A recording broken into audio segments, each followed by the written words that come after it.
नमस्कार विद्यार्थी मित्रांनो, मी आविष्कार डेरे तुमचं स्वागत करतो स्पॉटलाइट अकॅडमीच्या या प्लॅटफॉर्मवर, जिथे आपण समाजशास्त्राच्या सिलेबसवर एक इन डिटेल असं एक्सप्लेनेशन, जिथं की तुमचं इंट्रोडक्शन होईल की जे पेजेसवर अवेलेबल आहे MPSC UPSCचा जो सिलेबस दिलेला आहे त्यामध्ये नेमकं काय आहे. तुम्हाला पॉइंटर्स दिलेले असतात, पण त्यामध्ये नेमकं समाजशास्त्र कशा पद्धतीने रोचक इंटरेस्टिंग करता येईल याकडे लक्ष देऊन तुम्ही त्याचा विचार करून कशा पद्धतीने ते सोपं करता येईल याकडे आपण बघणार होतो. तर आपल्या जर्नीमध्ये काय स्टार्ट झालं होतं, आपण पहिल्या चॅप्टरमध्ये जसं बघितलं होतं बघा, लिंकेजेस असतात.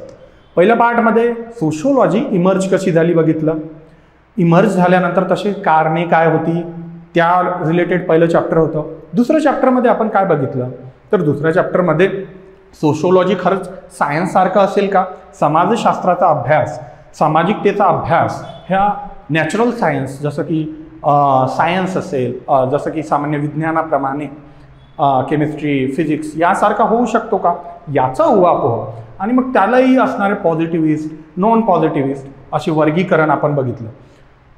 यानंतरच्या चॅप्टरमध्ये तिसऱ्या पार्टमध्ये आलं, जर ते सायन्ससारखं आहे तर त्याचा स्टडी करण्यासाठी वेगवेगळ्या मेथड कोणत्या आहे, जर ते सायन्ससारखं नसेल तर अशा कोणत्या मेथड आहे की ज्याने तुम्ही समाज अभ्यास करू शकता.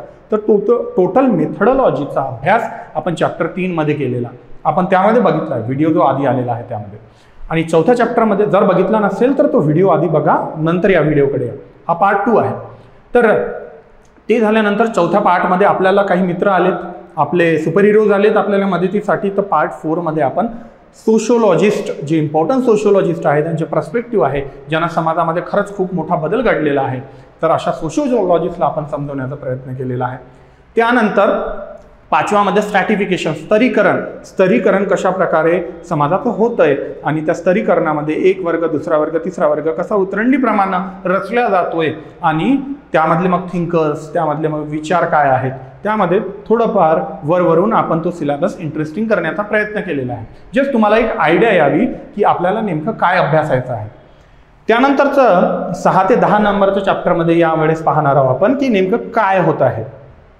तर बघा, पुढचा चॅप्टर आहे वर्क अँड इकॉनॉमिक लाईफ. आता वर्क तुमच्या जीवनामध्ये साधारण तुम्ही जे कार्य करता, तुमचं जे कार्य आहे, तुमचं जे आर्थिक जीवन आहे, तुम्ही बघितलं असेल, तुम्ही कोणीही आज आहात, तुम्ही विद्यार्थी आहात, विद्यार्थी बनल्यानंतर तुम्ही समाजाचा हिस्सा होणार आहात. हिस्सा झाल्यानंतर कौटुंबिक व्यवस्थेमध्ये असताना तुम्हाला काही कार्य करावं लागेल. कोणी अधिकारी बनू इच्छितं, कोणाला अधिक पुढं काही करायचं असतं, कोणी इंजिनियर होतं, कोणी डॉक्टर होतं. इन शॉर्ट आपल्याला काहीतरी कार्य करावं लागतं आणि ते कार्य कशासाठी, तर मग काही अर्निंग, आणि अर्निंग झाल्यानंतर मग तुम्ही तुमची फॅमिली वगैरे, लग्न कार्य, ते गोष्टी पुढं जात असतात. तर मग याचा कार्य आणि आर्थिक जीवन याचं आज आपण इथं ओव्हरऑल डिस्कशन बघणार आहोत. तर हे बघत असताना एक कॉमन सेन्सिकल अप्रोच तुम्ही पहिल्यांदा ठेवणं गरजेचं आहे, अपेक्षित आहे की नेमकं वर्क आणि आर्थिक जीवन नेमकं काय असेल, तर तुम्हाला आता त्याचं अंडरस्टँडिंग झालं असेल. आता बघूया सोशिओलॉजिकल पर्स्पेक्टिव्हकडे. सोशिओलॉजिकल पर्स्पेक्टिव्ह नेमकं काय सांगतो, तर आपले जे सोशिओलॉजिस्ट आहे, आपले सुपर हिरोज आहे, त्यांनी वेगवेगळ्या पद्धतीनं याला डिस्क्राईब केलेलं आहे, वेगवेगळ्या पद्धतीनं त्याकडे पाहिलेलं आहे. तर मग पहिलं जे आहे श्रम विभाजन आणि दर्किम म्हणतात, कोणी दुर्खाईम म्हणतात. तर त्यानं श्रम विभाजन कशा पद्धतीनं केलेलं आहे, एका पद्धतीनं त्यांना सांगितलेलं आहे की समाज जेवढा साधा असतो, जेवढा सिंपल असतो, तेवढं मेकॅनिकल सॉलिडॅरिटी त्यामध्ये असते, तेवढं तांत्रिकता आहे. आणि जेवढा समाज कॉम्प्लेक्स होत जातो तसं एकमेकावरचं डिपेंडन्स वाढत जातं. फॉर एक्झाम्पल मी म्हटलेलं आहे, एक ऑर्गनायझेशन जर चालवायची असेल तर त्या ऑर्गनायझेशनमध्ये प्रत्येकाचा रोल डिफाईन केलेला असतो. तुम्ही कुठं ऑफिसमध्ये काम करत असाल, तुमचं एक ठराविक काम असतं. मग तुम्हाला तुमचं कार्य करत असताना तुम्हाला तुमचं कार्य परिपूर्ण होण्यासाठी काहीतरी, जर डिव्हिजन ऑफ लेबर प्रॉपर झालेलं असेल, कामाचं वर्गीकरण, कामाचं जे सेपरेशन आहे ते व्यवस्थित झालेलं असेल, तर तुम्हाला काही अंशी दुसऱ्यावर डिपेंड राहावं लागतं. मग यानं काय होतं, तुम्ही दुसऱ्यावर डिपेंड आहात, तुम्हाला दुसऱ्याची गरज आहे हे भासून ऑर्गॅनिक सॉलिडॅरिटी तयार होतं, असं डर्किम कुठंतरी म्हणतो. मग डर्किमचं मत हे झालं, एलिनेशन ऑफ लेबर कोण म्हणतो, तर कार्ल मार्क्स म्हणतो. हा महत्त्वाची कन्सेप्ट आहे कार्ल मार्क्सची. बघा, कार्ल मार्क्सच्या मते वर्ग हॅव नॉटमध्ये डिवाईड झालेला, हॅव नॉटमध्ये काहीच नाही. मग त्यांचं कॅपिटलिझमचा जो मोड आहे, कॅपिटलिझमचा जो पर्स्पेक्टिव्ह आहे, कॅपिटलिझमचा जो ओव्हरऑल स्ट्रक्चर आहे, त्यामध्ये प्रॉफिट अर्निंग करणारा वर्ग वेगळा असतो आणि ज्यांच्या जोरावर प्रॉफिट कमवल्या जातं असा कामगार वर्ग असतो. मग त्या कामगार वर्गावाला स्वतःच्या वर्क जरी केलं तरी त्याचा मोबदला पैशाच्या रिस्पेक्टमध्ये मिळतो, जे की आधी असं व्हायचं नाही. स्वतःची वस्तू क्रिएट करायची त्याला एक जाणीव असायची. मग हळूहळू कशा पद्धतीनं त्या स्टेजेस आहेत वेगवेगळे एलिनेशनचे. मग ते एलिनेशन वर्कसोबत त्याचं होतं, एलिनेशन त्याचं इतर वर्करांसोबत होतं. एलिनेशन म्हणजे एक प्रकारे परकेपणा येतं, दुरावा निर्माण होतो समाजाला, आणि असं करून हळूहळू तो स्वतःपासूनच दुरावला जातो. मार्क्सने हे समजावून सांगितलं. बघा, आपण श्रमाच्या दृष्टीनं, आपण कार्याच्या दृष्टीनं समाज कसा चाललाय, समाज कसा विचार करतोय, आपले सुपर हिरोज काय सांगतायत त्याच्याबद्दल याकडे बघतोय. मग अनौपचारिकीकरण हे आजच्या जमान्यामध्ये आपल्याला माहित आहे, इनफॉर्मलायझेशन आपण बघितलेलं आहे. इकॉनॉमी अभ्यास करताना तुम्ही नेहमी अनुभवता की नियर अबाउट 80%, 90%, 95% जे असेल त्यामध्ये स्त्रिया असतील, त्यांचा पर्टिक्युलर एक स्तर असेल तर कुठंतरी इन्फॉर्मलाइज आहे. इन्फॉर्मलाइज इकॉनॉमी जर असेल तर ती सोसायटीसाठी घातक असतं. अनौपचारिक म्हणजे काय, तर त्या वर्गाला प्रॉपर फॅसिलिटीज मिळलेल्या नाही आहेत. त्याला कोणती एक ऑर्गनायझेशन कधी बाहेर काढून फेकून देऊ शकते. त्याला सोशल सिक्युरिटी नाही आहे, त्याला इकॉनॉमिक सिक्युरिटी नाही आहे. मग त्याचं जीवन वल्नरेबल कुठंतरी होतं. मग इन्फॉर्मलायझेशनवर काम कोण केलं आहे, तर ब्रेमननं केलेलं आहे. मी जस्ट तुम्हाला काही सोशिओलॉजिस्ट आणि काही जे टॉपिक इम्पॉर्टंट आहे, जे रिपीट होतात PYQमध्ये, त्यामध्ये लिंक करून दाखवतोय की कोणकोणत्या सोशल सायंटिस्टने काय म्हटले असेल. मग टेक्नॉलॉजी आणि फ्युचर ऑफ वर्क. आता AI निर्माण होतं, AIचं जमाना आलेला आहे. आपण नेहमी म्हणतो की AIमुळे वर्कर्सवर काय इम्पॅक्ट होईल. समाजामधला मी हिस्सा आहे.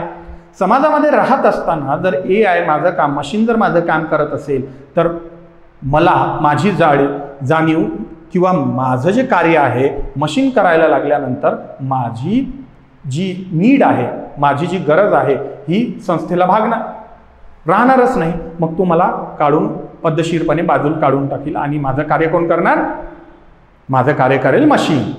मग जे पण मॉडर्नायझेशन होत आहे, जिथं पण आपल्याला एक प्रकारे दिसतंय की लेबरवर कुठंतरी अत्याचार होत आहे, कॅपिटलची मोनोपोली होत आहे, कुठंतरी AIचं जसं की आपण नेहमी लक्षात घेतो की आता AI आणि गिग इकॉनॉमी सध्या हे प्लॅटफॉर्म असतं. सोशल मीडियाच्या जमान्यामध्ये स्विगीवरून पिझ्झा ऑर्डर करण्यामध्ये खूप धन्यता समजलं जातं. मग समाजाचाच हिस्सा आहो आपण.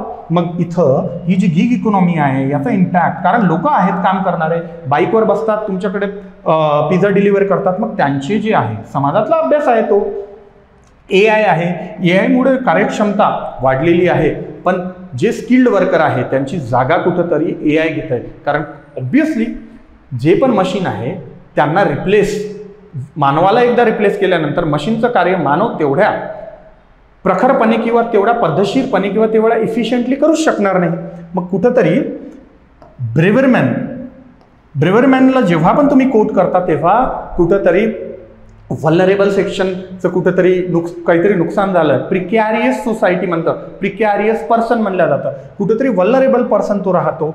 मग अशा वेळी कार्य आणि आर्थिक जीवनावर वेगवेगळ्या मुद्द्यांचा परिणाम कसा होतो हे आपण या चॅप्टरमध्ये, जसं की कोणा एका सोशिओलॉजिस्टनं काय म्हटलेलं आहे, समाजाची सध्याची स्थिती काय आहे, यांचं कुठेतरी लिंकिंग करून क्वेश्चन्स डायरेक्टली त्यावर असतं की वर्क आत्ताचं झालंय, गिग इकॉनॉमी आहे. मग आता स्त्रियांचाही मुद्दा आहे. स्त्रिया सबलीकरणाबद्दल आपण एवढं बोलतो, परंतु बहुतेक स्त्रिया इन्फॉर्मल सेक्टरमध्ये काम केल्या जातात. मग इन्फॉर्मल सेक्टरमध्ये काम करत असताना त्यांना ती सिक्युरिटी मिळते का, मिळत नाही. त्यांना प्रेग्नेंट असल्यावर लीव्ह मिळेल का, नाही. त्यांचं ते काम सुटून जाईल. एकूणच काय, समाजातल्या कोण्या तरी घटकावर त्याचा परिणाम होतोय. म्हणजे सोशिओलॉजिस्ट ॲज अ सोसायटीचा एक पर्सन म्हणून मला त्याच्याबद्दल कन्सर्न असणं गरजेचं आहे, आणि म्हणून सोशिओलॉजी या सिलेबसमध्ये त्याचं लिंक तिथं बसवणं महत्त्वाचं ठरतं. आता आपण कितीतरी वेळा बघितलेलं आहे. मी तुम्हाला कनेक्शन्स मूवी थ्रू देणार आहे, पण आता आपण जस्ट सिलेबस समजून घेतोय, तर हळूहळू याकडे वळूया की आणखीन इंटरेस्टिंग कसं करता येईल. तुम्हाला ते हळूहळू मी समजावून सांगणार आहे.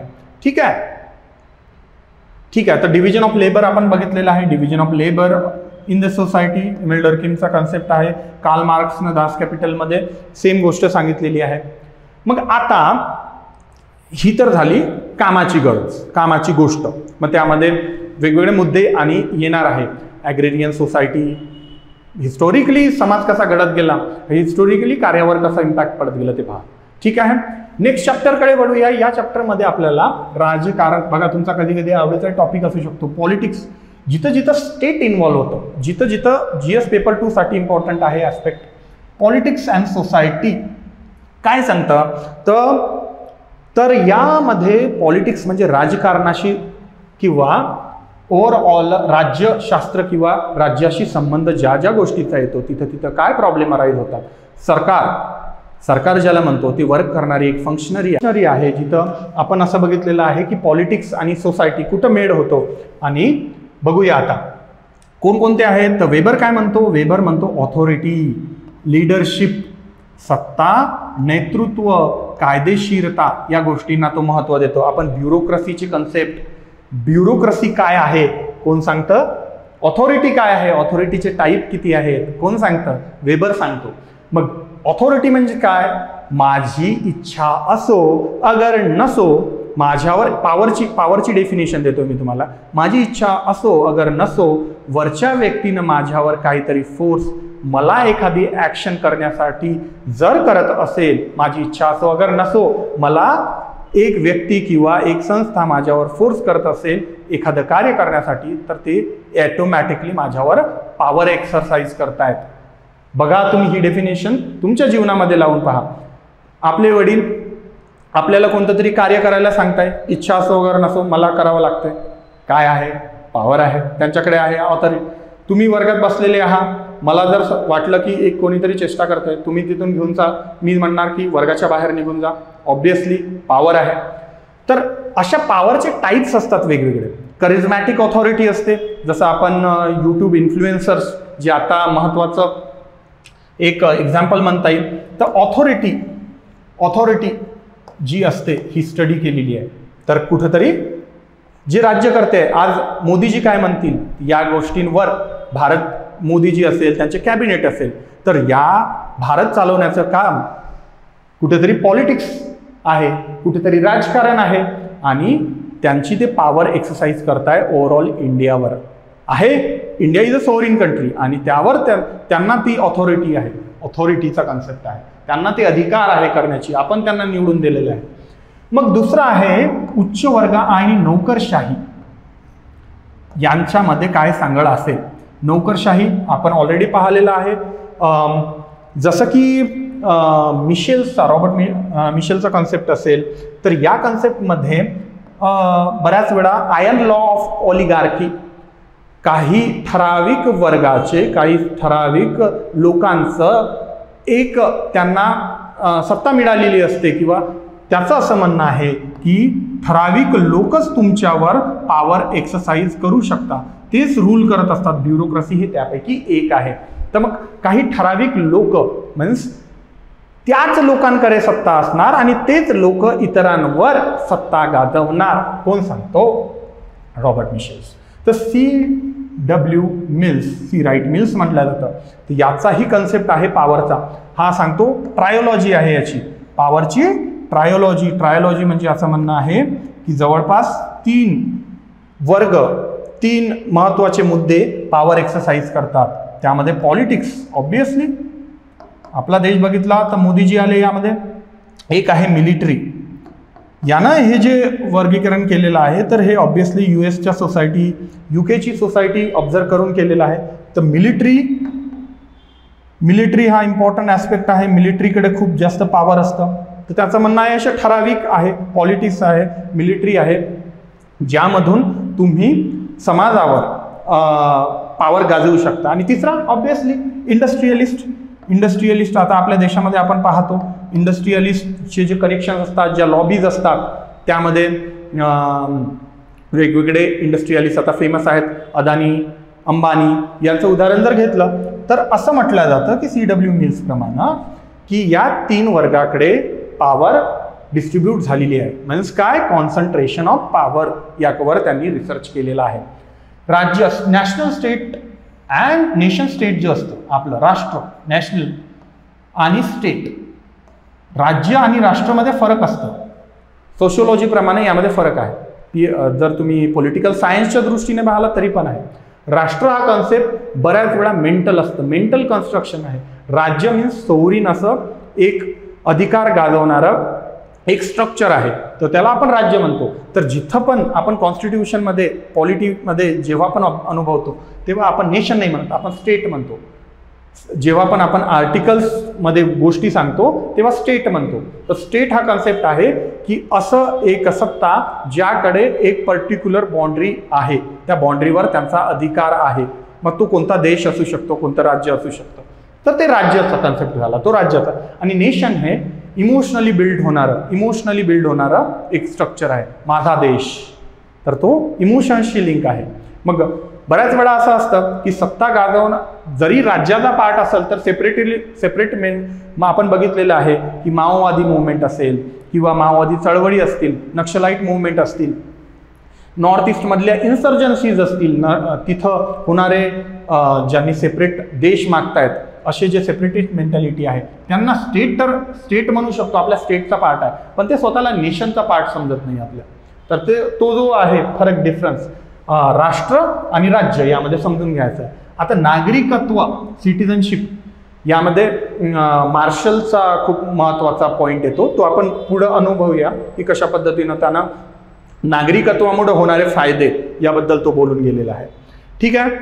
मॅक्स वेबरचं इम्पॉर्टंट वर्क आपण पाहिलं. सी राईट मिल्सचं पण आपण पॉवर इलाइटमध्ये पाहिलं की कॉन्सन्ट्रेशन ऑफ त्या वर्गाकडे, या 3 वर्गांचं त्यांना कसं रॉबर्ट मिशेल्सचा पॉलिटिकल पार्टीजबद्दल सांगितलंय, कॉन्सन्ट्रेशन ऑफ पॉवर कसा आहे. कंटेम्पररी रिलिव्हन्स काय असू शकतात या चॅप्टरमधले.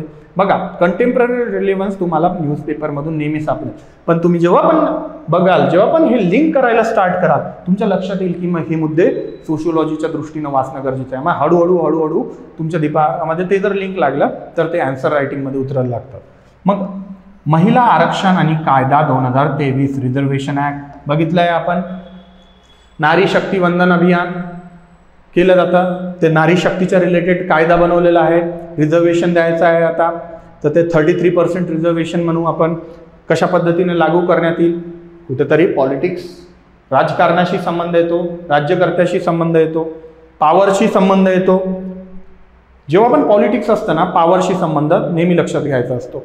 मग डिजिटल सक्रियता, डिजिटल ॲक्टिव्हिझम आपण बघितलेलं आहे.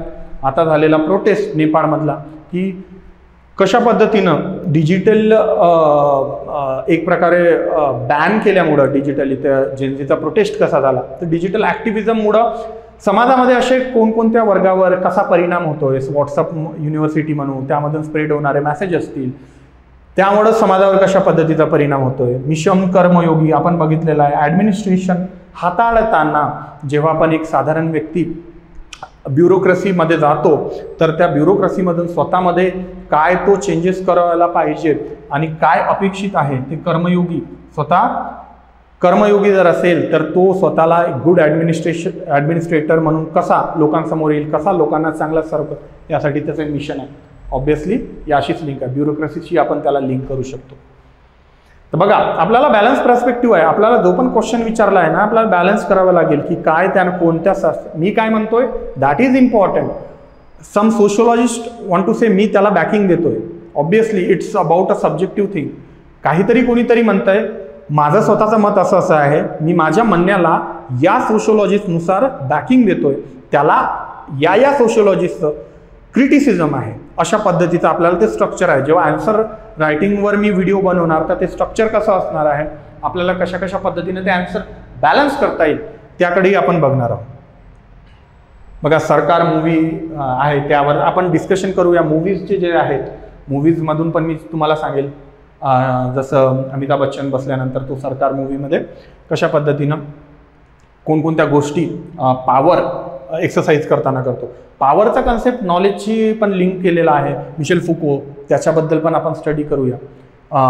सर्व्हेलन्स ही पण आता एक महत्त्वाचं आहे. सर्व्हेलन्स, जसं की आजूबाजूला CCTV दिसतं, त्यामुळं चोर लवकर सापडला जातो.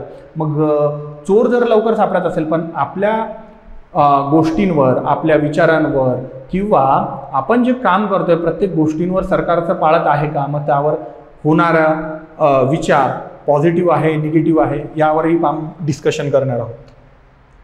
आता बघूया तिसरा महत्त्वाचा मुद्दा, रिलिजन. इंडियन सोसायटी म्हटल्यानंतर रिलिजन आणि सोसायटी, रिलिजन वेगवेगळ्या प्रकारचे रिलिजन असतात. आपल्या इकडे कास्ट त्याच्या पुढे जाऊन बघितलं जातं, पण रिलिजन हा कन्सेप्ट तुम्ही कोणत्या गोष्टींना फॉलो करता, रिलिजियसली फॉलो करता त्यावर डिपेंड असतं. मग तुम्ही एका धर्माला फॉलो करता, त्या धर्माचं सोसायटीच्या रूपानं, सोसायटीच्या अँगलनं कसं महत्त्व राहील याकडे बघितलं जातं. मग सामाजिक एकता, सोशियल सॉलिडॅरिटी मीन्स काय, तर डर्किनचा कन्सेप्ट आपण बघितलाय, इंटिग्रेशन, फंक्शनलिझम या गोष्टींवर भर देतो. मग रिलिजनचा खरा उदय जो झालेला आहे तो सांगतो की सोसायटीला बाइंड करण्यासाठी झालेला आहे.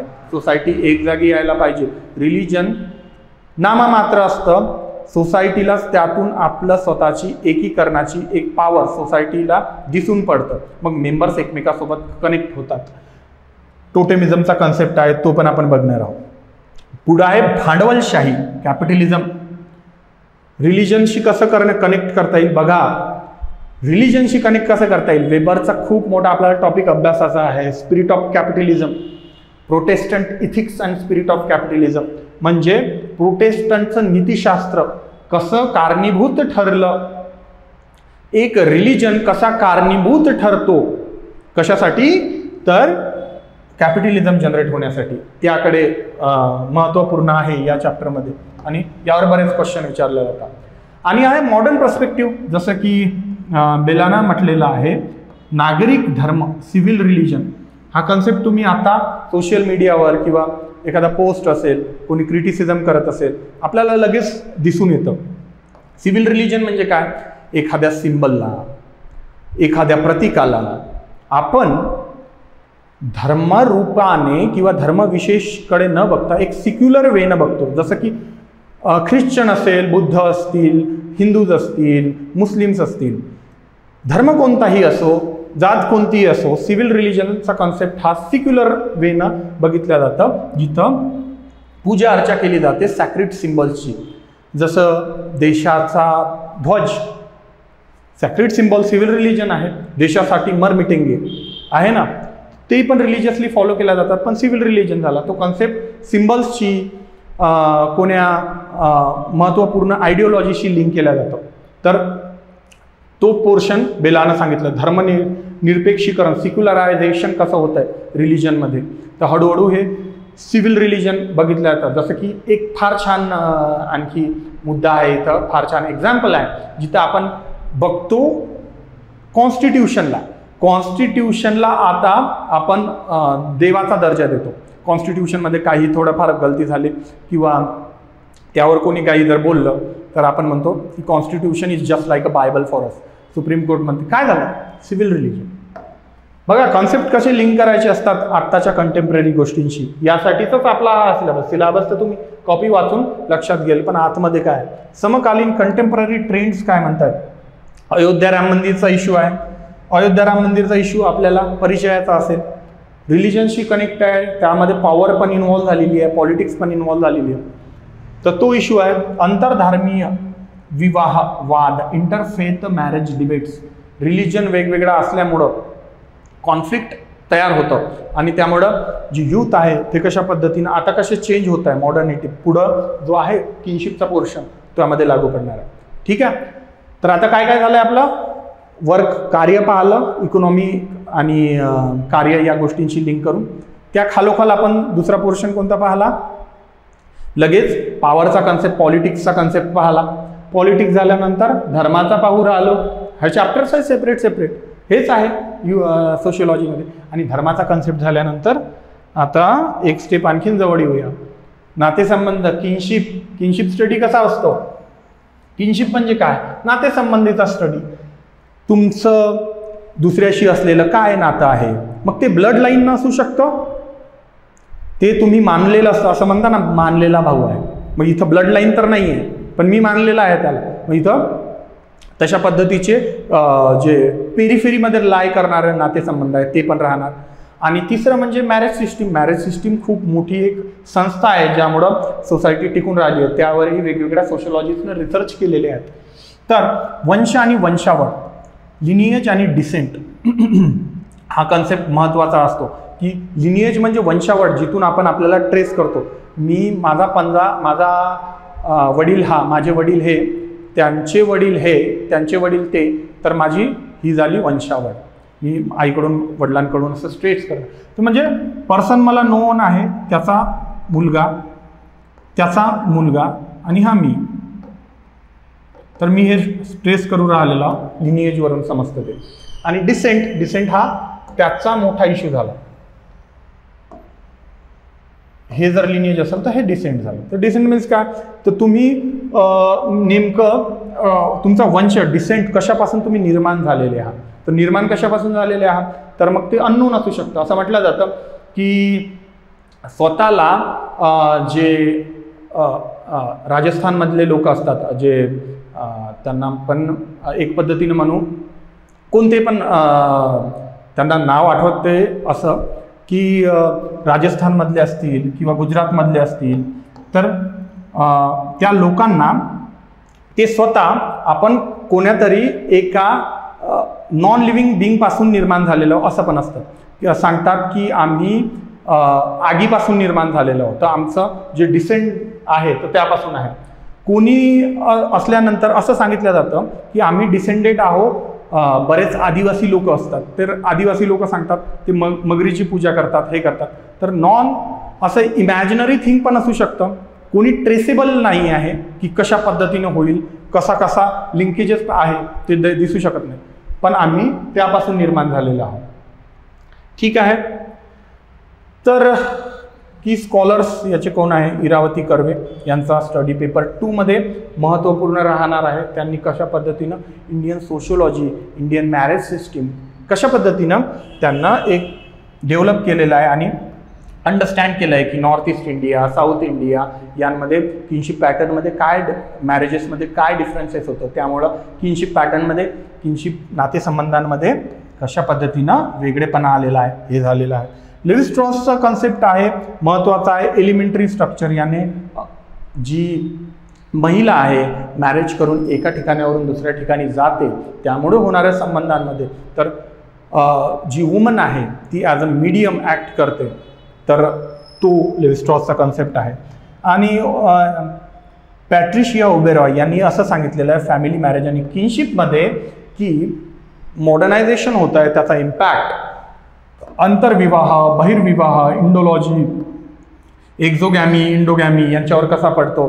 तर या सर्वांचा अभ्यास मॉडर्न पर्स्पेक्टिव्हनं करण्याचा प्रयत्न केलेला आहे. पॅट्रियार्की हा खूप महत्त्वाचा पोर्शन आहे. पॅट्रियार्की आज आपल्याला जागोजागी दिसतंय. आज आपण सोसायटीचा अभ्यास करत असताना जेव्हा फेमिनिस्टिक पर्स्पेक्टिव्ह राहतं, वेलबी असणार, तर त्यांनी काय सांगितलं, लिंग संबंध आणि सत्ता मीन्स की तुम्ही पुरुष असल्यानंतर तुम्हाला ती पॉवर एक्सरसाइज करण्यासाठी किती सोपं जातं, रॅदर दॅन तुम्ही एक महिला असल्या तर किती कठीणही जातं.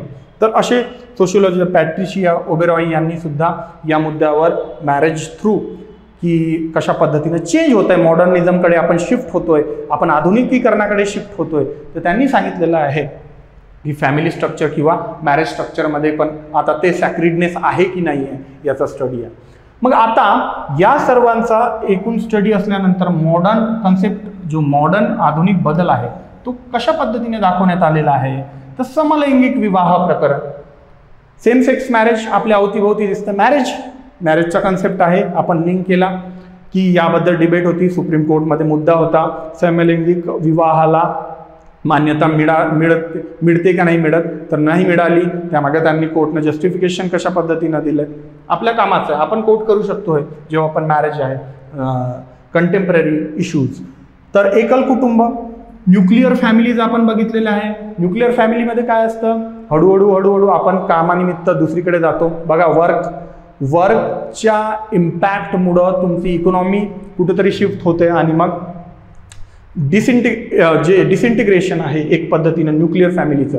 इंडियन सोशिओलॉजिस्ट याच्यावर विरुद्ध म्हणतात, जरी ते डिसइंटिग्रेट वाटत असले तरी इंडियन सोसायटीमध्ये त्यांचे कुठेतरी लिंकेजेस आहे असं बऱ्याच इंडियन सोशिओलॉजिस्टनं प्रूव्ह केलेला आहे. तर तो मुद्दा कॉन्फ्लिक्ट कसा आहे तो आपण डिस्कस करणार आहोत. पुढं आहे वुमन्स इनहेरिटन्स राईट. आता महिला सक्षमीकरण म्हटल्यानंतर वुमनला बेसिकली काय असतं, माझा वंशाचा दिवा मुलगा आहे असं जेव्हा मी समजतो, तर माझी प्रॉपर्टी, माझा सरनेम कोणीतरी मुलगा घेऊन जातो, ही जेव्हा मेंटॅलिटी धरून राहते तेव्हा महिलांचा कुठंतरी मागं पडतात. मग महिलांना तो वारसा हक्क मिळण्यासाठीचा जो राईट्स, त्यांचे जे राईट्स आहे, बेसिक राईट्स आहे, त्याबद्दल त्यांचा अवेअरनेस किती आहे, कंटेम्पररी मुद्दे काय होत आहेत, सध्या सोसायटीमध्ये ती जागरूकता होत आहे की नाही होत आहे.